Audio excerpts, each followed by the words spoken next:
Good morning, everyone. I am here to propose my business proposal, which is babysitting service. So, ang mission vision, first na mission kay is, my mission is to provide safe, affordable, and reliable babysitting service that give parents peace of mind and children in caring environment. So, ang vision ay my vision is to become a trusted babysitting service known for quality care, convenience, and helping families balance their listening nila nga lives. So, ang business concept is our babysitting services offer safe, affordable, and reliable child care for busy parents.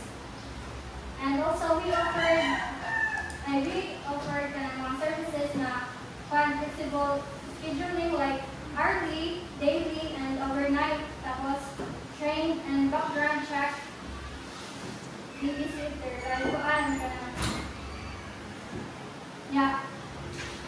ang ikatulong ay caring and secure environment. So, ang concept is the babysitting service provides safe, affordable, and reliable child care for busy parents. Tapos we offer itong tulo ka services like flexible scheduling, including hourly, daily, and overnight.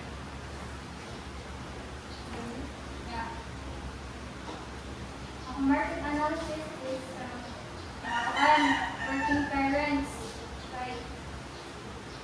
Balo naman lang many parents struggle to find dependable child care,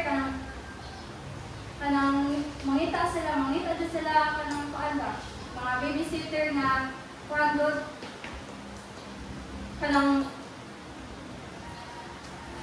trusted good na babysitter na para mabantay sa nilang anak. Kung kansa sila busy or dili sila makabantay. Para sa single parents.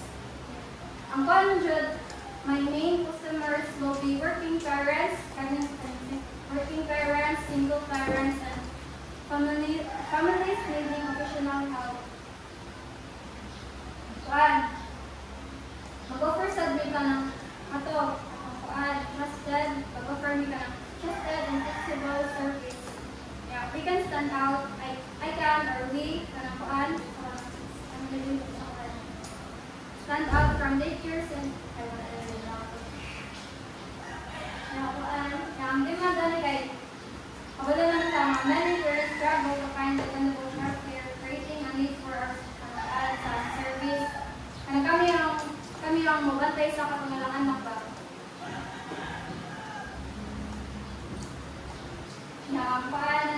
Financial projections, hourly rate kay every hour kay 200, yung bookings per week kay tal.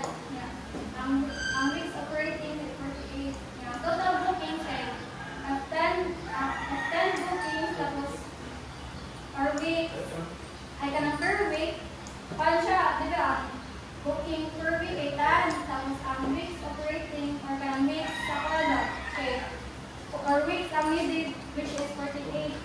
Una siya times 10 times 48 kay 40 man. Yung total hours kay ang total hours or 80. Ang 40 ang bookings niya plus 3 hours ay i-times dapat na siya for 80 ang bookings niya times 3 hours equals kay 1,440. Yung gross revenue niya ay 140 man, 140 ang hours. Times 200 siya ay 200 na ang taga-oras na mabantay, which is 258,000. Yung expenses naman niya ay ang babysitter wages kay 100,600. Yung marketing kay 8,000. Ang training license for licensing, mag-train me yung ganang ay mag-train me ay kanang mangita mo kanang kuan kanang mga babysitter nga kanang high license or kanang mga training nga kuan basta kanang training licensing kay 3,000 ang other expenses kay 10,000 ang total expenses kay kuan 201 ay 201,600 atong buwan babysitter wages nga i-plus na nimo sa kuan marketing which is 8,000. Yeah, atong trading licensing is atong 5,000. Yeah, plus 10,000. Dili ang total expenses kay kuan 201,600 plus marketing 8,000. Yeah. Ang training licensing is 5,000. Yang katong other expenses which is katong 3,000 which sabi ka 3,000 o kuhan ka 3,000 yung katong plus 3,000 yung mga ito kay ang total na kay 227,600 yung ang profit na kay ang profit na kay 288,000. Minusan to mo sa katukuan total expenses. Yung mga ang net profit na mo kay or na po katukuan ng 60,900. Yung business model ay parents can book babysitter online or through a mobile app for convenience. We charge by the hour. With discounts for long-term booking and special packages or booking process. Customer can book babysitter online or mga apps like kaya na kanang survey or sa kanang via mobile app.